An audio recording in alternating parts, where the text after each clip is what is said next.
Beautiful. Gord Hayes will be speaking to KITO and chain fall inspections before and after use. Welcome, Gord. Thank you very much. Thanks everyone for joining, and thanks Vallen for hosting this and asking me to be involved in it. So what we're going to talk about today for KITO Canada is what we call our CHES check, or our chain hoist equipment safety check. How are you sure that the hoist you're about to use is safe? Okay, so that's what we're going to talk about today. We'll go to the next slide. And we've got a picture here of a big no-no. We never want to be doing this. None of the hoists that we use are supposed to be carrying people. So safety matters. And that's why we do these safety sessions, to talk about such things. So we'll go to the next one. Okay, so some of the safety hazards that you'll face in hoisting is incorrect application. So if you're welding near a hoist chain or the hook, some of the whether it's an arc or weld spatter that can travel, we'll talk about that, how to do inspections on that. Severe overloading, so whether you're taking a hoist that's 1 ton and you don't know the weight of what you're lifting and you're trying to lift 4 tons with it, definitely severe overloading. Tip loading is another way that you can damage a hoist, where you're not putting the load in the crotch or the saddle of the hook where it's supposed to be located. You're putting it on the tip of the hook. So that's definitely an incorrect application. Improper maintenance, and that could be many things. It could be that it's not done often enough, or it could be that it's not properly done by trained personnel. So whenever we talk about doing any kind of inspection, you want to try to find a person that's been trained to do it and looking for the proper things. You don't want to be grinding near load chain, and that's for a couple of reasons. Number one, you could contact the chain with the grinder, and then you're damaging the chain, which is a hazard. And the second thing is, if you get an awful lot of grinding dust onto the chain and then it's under load going through, you get wear on the chain, much like sandpaper. Shock loading a hoist, that's if you're lifting something and the load moves and there's that jarring motion on a hoist, it can be very hard on a hoist. So that's definitely one of the hazards we look for. And then using a hoist as a connection device. So if you've got one hoist and then you've got another hook and a hoist in between lifting, that's a hazard, that's a no-no as well. Okay. So some of the other factors we look for would be judgment error, and then operator distraction. So what would distract you? Maybe if you're an Edmonton Oilers fan and your team just got swept, that might be one of the distractions when you go to the workplace and you're not thinking about what you're doing. Okay, the next slide. Easy, Gord. I had to throw that one in there. I'm from Winnipeg, so. So the ASME documents, where do we get all the rules that we follow for using and inspecting chain hoists? They come from 2 ASME documents. Number one is ASME B30-16, which is for overhead hoists, and B30-21, which is for lever hoists. So these you have to purchase to have, and I've talked with lots of the end users that I deal with throughout Saskatchewan, and a lot of them have bought these documents to keep on hand and refer to, so that they know that they're doing everything correctly. Next slide. Okay, so some of the regulations and guidelines, there's 3 different groups that have to follow the guidelines that are put in place.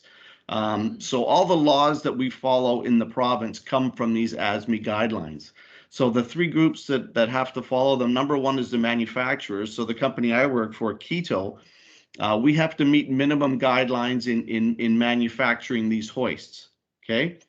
The second group is the users. So anyone who uses a chain hoist has to follow certain regulations and guidelines and has certain responsibilities. So you have to use the right hoist for the right application. If you're going to be moving something horizontally and sliding it along the ground, you wouldn't use a chain fall because they're designed for vertical use. You would use a come along, which is designed, you can use it horizontally. So you have to use the right hoist for the right application. You have to have the right capacity. So wherever possible, you have to know the weight of what you're lifting. You wouldn't want to take a 1 ton or a 3/4 ton hoist and then try to move 3 or 4 tons with it. So match the load to the capacity of the hoist. Proper installation. So if you're using a chain hoist, it has to be properly installed on a beam, whether it's a monorail with a trolley or on a beam with a beam clamp, it's got to be properly installed. I've been to locations where you go underground and there's a big beam overhead and someone takes a big spike and pounds it into the beam and then slaps a chain hoist on there and starts lifting. Well, that's a big no-no. It has to be properly installed.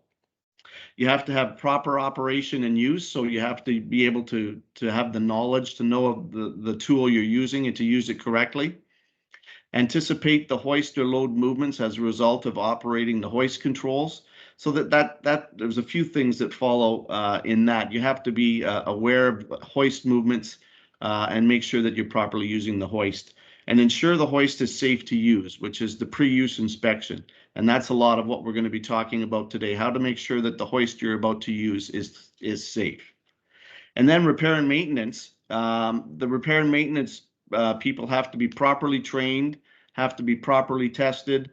After any work is done on a hoist, you have to do a load test to a minimum of 100% capacity and no more than 125% capacity. So we know Vallen is trained to do the maintenance and repairs on these hoists, and then they have the test stands at hand to do the proper testing afterwards. Next slide.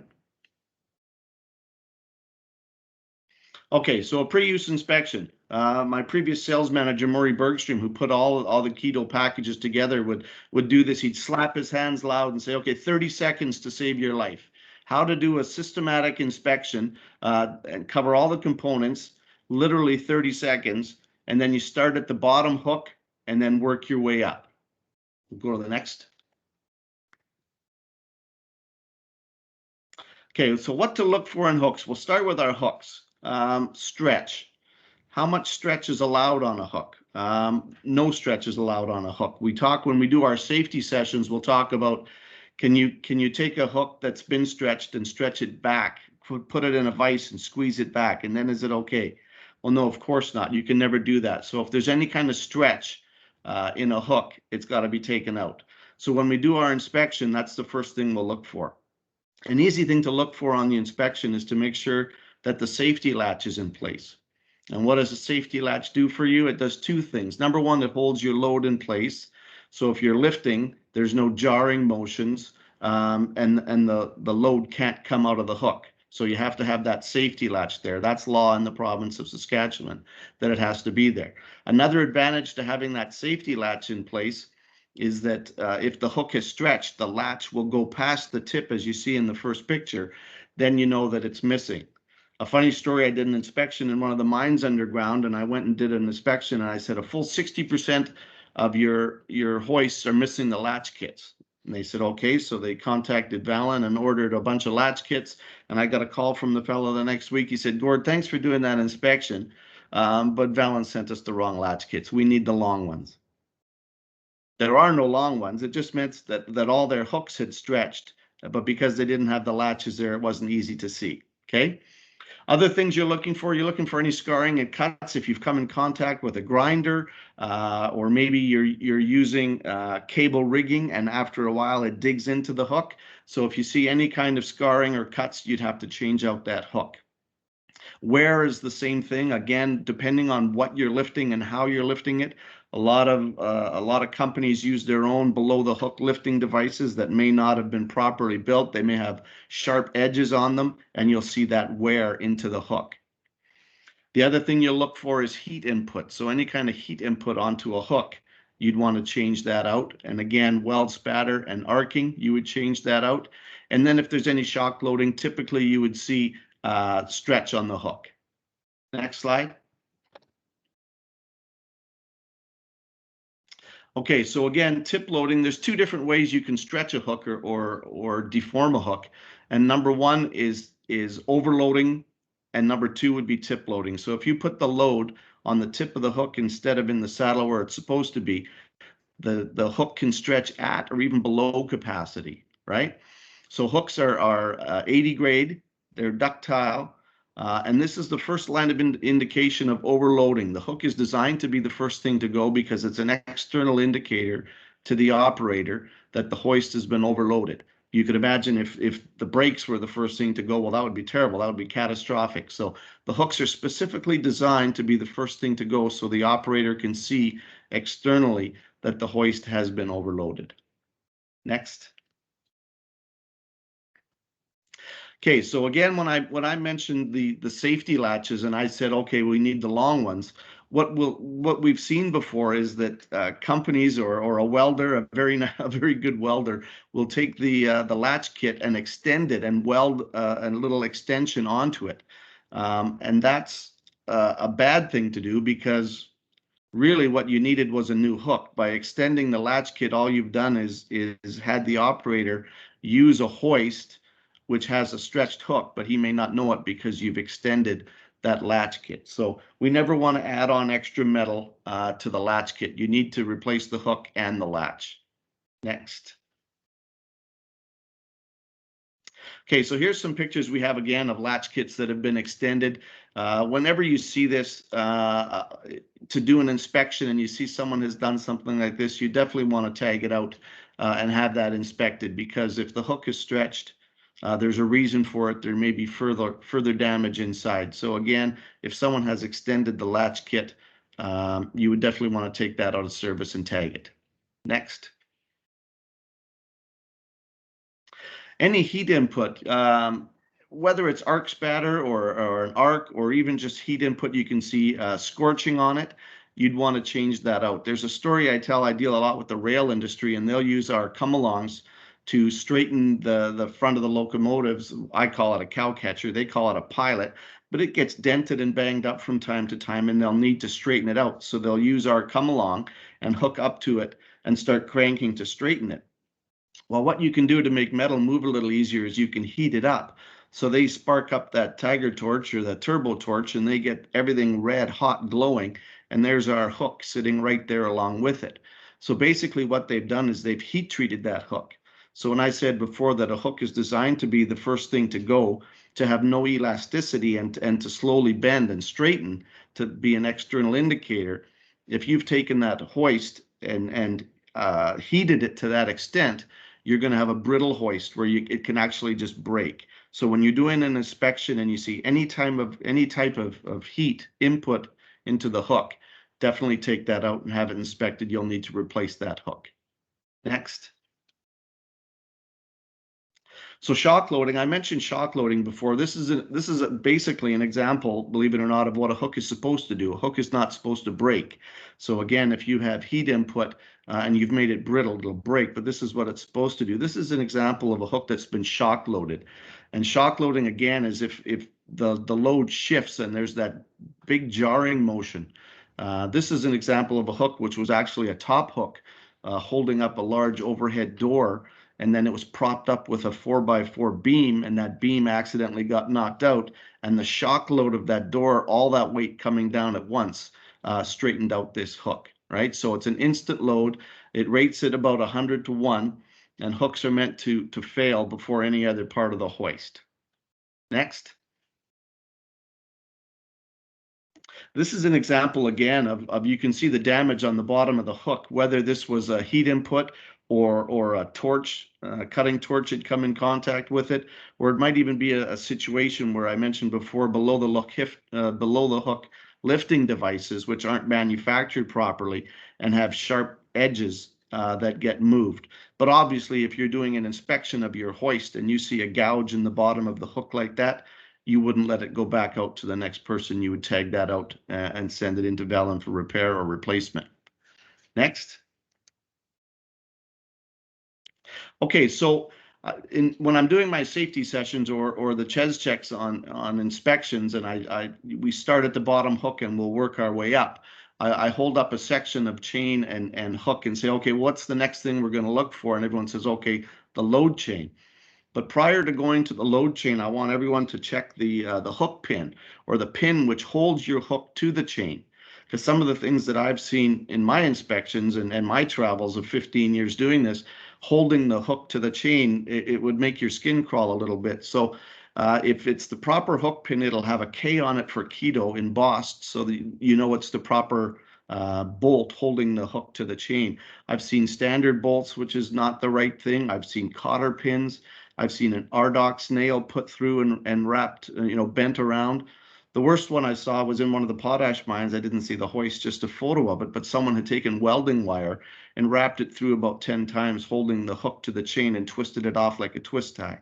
So before you go to the chain, make sure it's the proper hook pin holding it in place as well.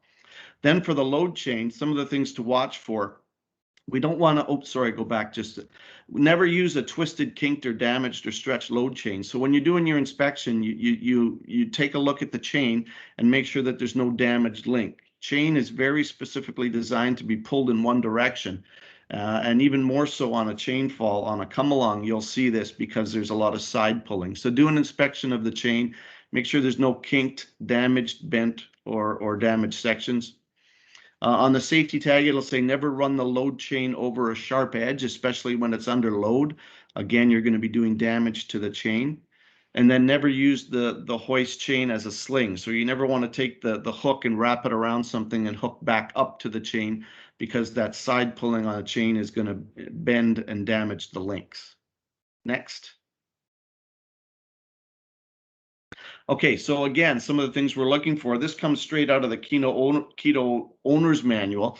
The chain should be free of deformation such as twist, and it should be free of deep scars or dents. So when it says deep scars, the way it's written in the ASME guidelines, how much of a nick for the person doing the inspection is enough to warrant changing it out? And it says if you slide your thumbnail down that link and it gets stuck in there and doesn't easily pop out, that's enough of a nick in the chain to warrant replacing it. So when you're doing an inspection, you want to make sure that there's any nicks or gouges in that chain, that it's definitely set aside, and that'll be sent in to have that chain replaced. Okay, again, we don't want any weld sparks on there. Weld sparks or heat input on a chain is even worse than a hook, because number one, you've changed the metallurgic structure of the chain link like we talked about, but you've also changed the shape of that chain link, which is specifically designed to go through your load sheave and fit in that pocket. Now you've changed it, and as it's going through under load, it's going to be gouging into your load sheave, making sharp edges, which can damage your chain even further. Next. So here's an example of a link of chain which has come in contact with a grinder. You can see the two specific spots that are damaged. Obviously, if you're doing your inspection and you see that, you'd want to make sure you change that link out. Next.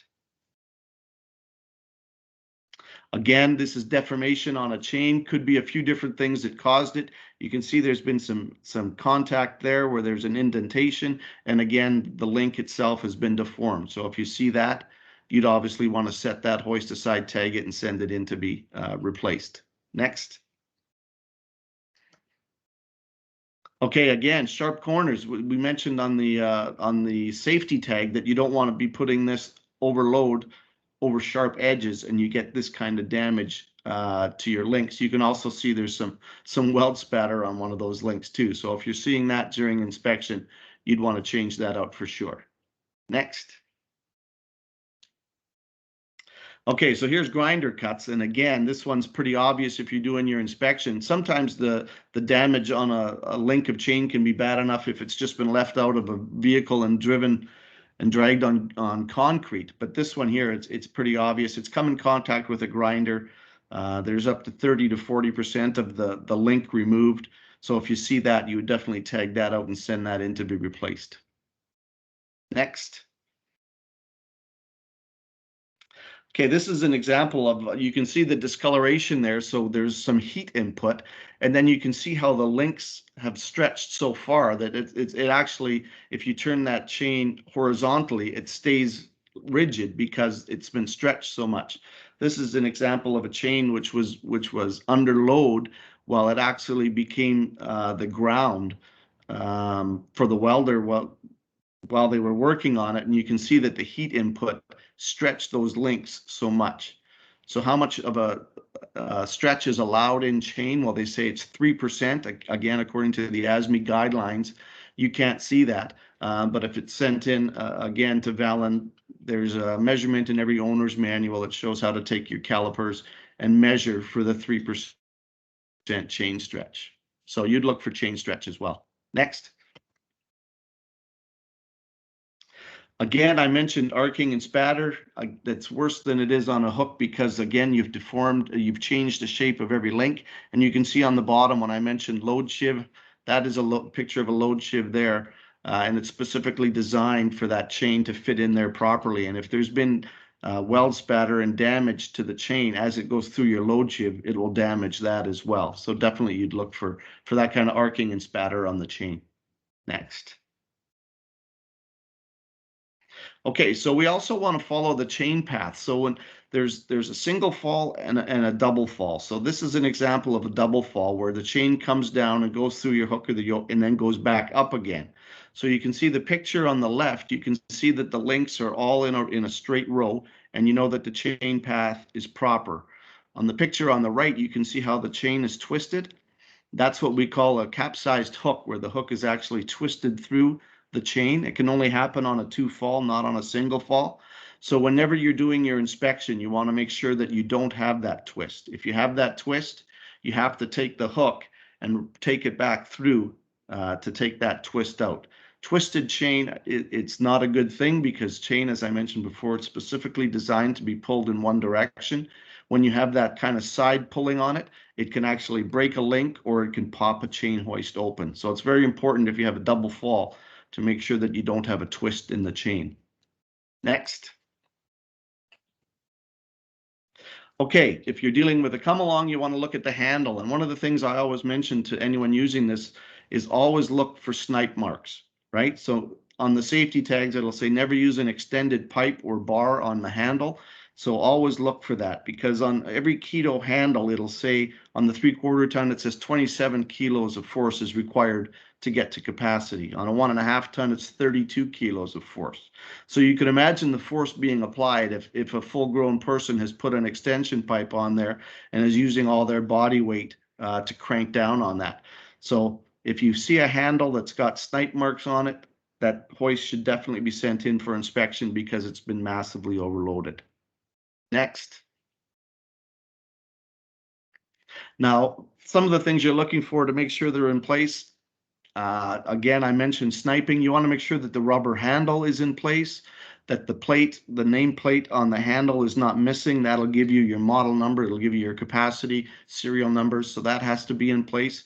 And then that the handle, like this one, is an extreme example of a bent handle, maybe dropped off scaffolding or run over by a forklift. But if the handle is bent, you'd want to send that in as well. Next. Okay, the chain stopper, that's the last thing. It serves two functions. It's to prevent the load from being completely pulled out. If you put it in freewheel mode and you're pulling the chain, it stops it from completely coming out of the hoist. And then it's designed to hold the safety tags. The ASME rules say that the safety tags have to be in plain view of the operator at all times. And it's always on the second to last link, so that when it comes in contact, it's facing the right direction and it's not perpendicular where it can get squeezed by the side plates and pop off. So it's always on the second to last link of chain. Next. The warning tags, again, they have to be in plain view of the operator at all times. Never remove or obscure the warning tags. Next. And this is a copy of the KITO safety poster. If anyone on this call wants that, I have them available and I can supply them.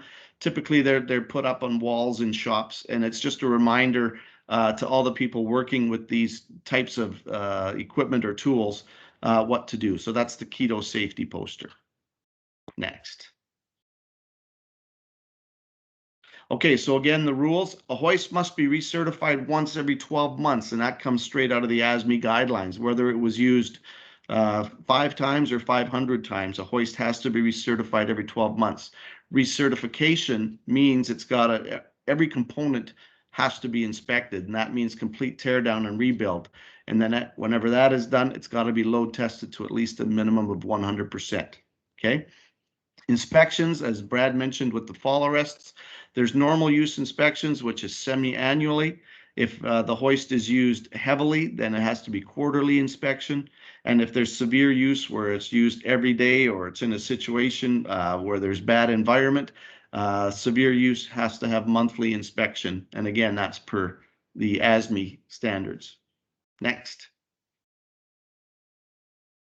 Okay, so if anyone out there wants any information, you can certainly contact a Vallen representative, or there's my contact information with my email address and phone number. KITO has what we call our value added program. So we do safety sessions on site, and we do these CHES check presentations for anyone using a hoist or for tool crib personnel to make sure that the hoist is safe before giving it out to the next person. That's it. Well, thank you, Gord. That was really interesting. I've got a couple questions for you.